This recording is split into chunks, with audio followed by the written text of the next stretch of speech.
Well, it's time for another speaker's tip. The last tip I sent out last week was on the importance of being authentic. And I was talking about coming up with your own messages. And instead of quoting another famous person, come up with your own quote. You know, the famous person came up with their quote. Don't use other people's material. Have your own authentic material. And I got a lot of feedback from people. And some of the feedback was saying, can I help them figure out how to be more authentic? And some of the other feedback was saying, yeah, tell your own story. Make sure that you believe in your message. And these things are all very, very true. When you're up there talking about something, make sure that you've examined it and it's something that you can fully embody.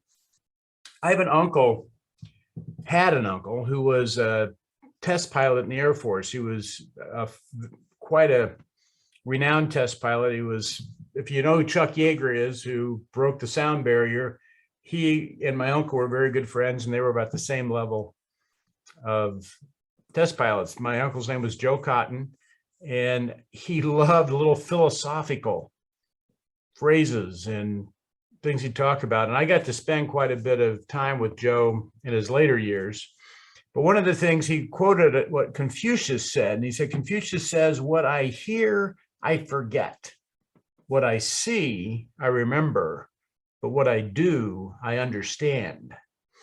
And as a test pilot, he really understood the importance of knowing how to do something. And when you did it, you came back and you really knew, you understood what was going on, because he was required to go up and like fly a plane and pack as much ice on the plane as he could, flying through winter storms to see how the plane would fly with ice on it. And he goes, when you have to do it, you really understand what it takes. And he had another saying that I always loved. He said, you'll know it's true when it happens to you.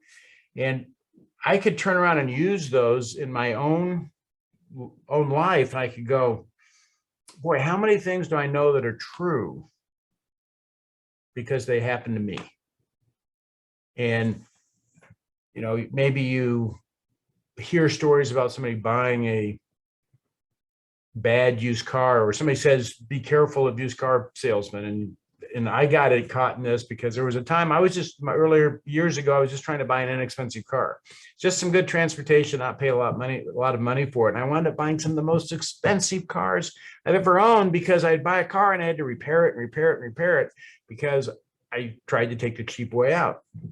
I knew it was true because it happened to me. One of the other things about being authentic, and realize this, that authenticity, the root word to author or authenticity is the word author. And that means you are the one who writes the story. And instead of stealing from other people, you write your own story. In order to write your own story, you have to turn your creativity back on. And what I mean by that, at least I had to do this, as I went through life, I had a lot of people telling me what to do, and starting with my parents. I talk a lot about this, parents, teachers, bosses, everybody has this authoritative push on you that they're telling you what to do. And in the process of that, you can turn your creativity off and stop creating solutions, stop imagining, because you're not rewarded for it. What you're rewarded for is doing what somebody tells you to do. And when I got primarily in Toastmasters and I had to start doing speeches, I had to learn how to turn my creativity back on. So one of the things I'm going to share with you is walk around. And I've done this. I used to do this over and over and over again. I would get stuck in traffic and I would go do a speech on that. Look at life and look at a fire hydrant and do a speech on a fire hydrant. Look at a parking space or a parking meter or a doorknob. Do a speech on that. What is special about that? Now, it's probably about 7 years ago. I was in Fishkill, New York. I was there for a Toastmasters conference, and I was there a day early. So I took a walk around town and I just started looking at the town. And I want to show you some pictures of some things I found that I thought were hysterical. It would be great speech topics. So this is just observing the environment you're in. Okay. So here's the first picture. Here's a picture of there we go. Sleepy's Mattress Shop next to Starbucks Coffee. Now, If you're tired, you have two choices. You can get a cup of coffee and wake yourself up, or you can go to Sleepy's and take a rest. Or if you're not sleeping well, maybe it's because you have a bad mattress, or maybe because it's you have too much coffee. But I thought it was really funny that there was a coffee shop next to a mattress shop because coffee keeps you awake. A lot you can do with that one. Okay, we're going to look at another one here. Just walking around town, just observing it. Gem and Mineral Show at Gold's Gym. You can't write this. They didn't have it at the local fitness center. No, it was at Gold's Gym where you can work out. You have strong diamonds and minerals. You know, there's all sorts of things you can play with on that. Just the fact that it's Gold's Gym. Okay, what's my next picture here I had? Okay, this one was walk around. The M&T Bank. Why would you put your money in an empty bank? You want to put your money in a bank that's got money in it. You don't want to put your money in an empty bank, you know? And so I go, who came up with the name M&T Bank? And let's see, I had one more I pulled out for you here.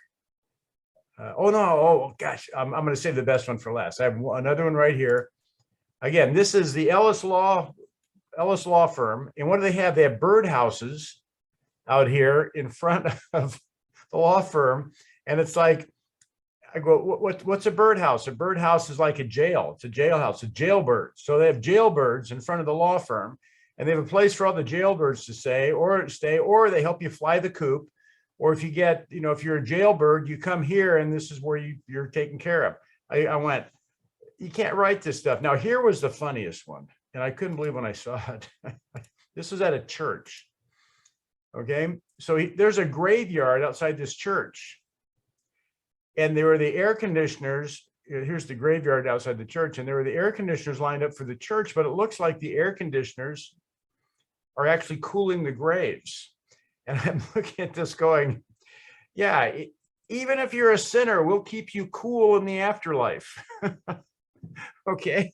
So, you know, maybe you're going to hell, but it's not going to be that bad if you go to our church, because we're going to give you some air conditioning on that. And I looked at this because each air conditioner was practically lined up with each gravestone. You can't write this stuff. It's fantastic. But how many people walked by those things and just saw it as what it was? And you go, well, where's the dichotomy? Where's the story in this? So the whole aspect of your authenticity is you've got to create it. You've got to get your creativity going. So exercise it, because creativity is like a muscle. You got to exercise it. If you don't create things, then it's really hard to. You start creating and the creativity starts to become easier and easier and easier to do. But look at life, find the humor in it, find the things that make connections, find the dichotomies, find the things that don't make any sense. Great comedians like George Carlin. If you knew George Carlin, of course, I'm going to date myself again. The other day I was talking about, you know, Queen, the Beatles, and Rolling Stones. Okay. George Carlin, what an incredible comedian. But what he would do is just look at life and point out the obvious things in it, which were hysterical. He talks about you buy a house and you put your stuff in it. And then you can't leave your house because you're afraid somebody's going to come get your stuff. So you got to stay there all the time. You got to have a door or lock on your door so nobody gets your stuff. And how many people have houses full of stuff and they can't go leave because they're afraid someone's going to get their stuff? Very, very, very funny routines. But he observed the obvious components of life, brought those to light. Some tips on your authenticity. We have this in it. We each have the ability to come up with our own messages, to look at life and find what's precious or special, take our experiences and communicate those. You don't have to be, you know, run over by a steamroller, you know, on Main Street and break every bone in your body, recover to have a great speech. You just have to be able to look at life and put the elements together, like my Uncle Joe did. You know, he had so many sayings as a pilot. Your attitude, which is the angle that the plane flies at, your attitude determines your altitude. And then he would talk about that in life, how your attitude in life determines your altitude in life. You know, the same thing's true in flying. There were all sorts of things that he was constantly relating back and forth. I learned a tremendous amount from him, just listening to him. Totally enjoyed talking to him. Hope you are learning something on this one. Go out, create a new world, write your own story, develop your authenticity. till next week.